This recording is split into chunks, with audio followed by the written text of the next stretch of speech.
Welcome to wizard.com. This is Ashwini, Maths tutor. Our question is simplify and express your answer in exponential form. And we have given 5 by 2 to the power 5 into 5 by 2 to the power 8 divided by 5 by 2 to the power 10. Rewrite what is given here. 5 by 2 to the power 5 into 5 by 2 to the power 8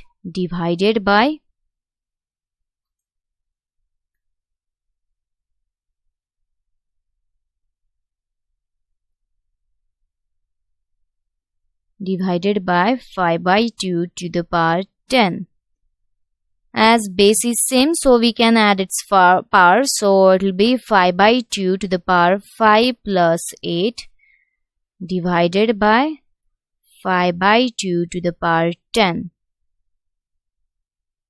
A to the power m into a to the power n is a to the power m plus n.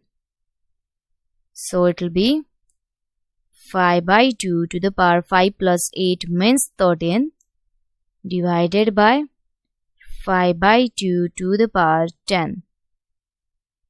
So we can write this as 5 by 2 to the power 13 minus 10. A to the power m divided by a to the power n can be written as a to the power m minus n. So it will be 5 by 2 to the power 13 minus 10 means 3. Hence, our answer is 5 by 2 to the power 3. 5 by 2 to the power 5 into 5 by 2 to the power 8 divided by 5 by 2 to the power 10 is 5 by 2 to the power 3. From available options, we have option B as 5 by 2 to the power 3.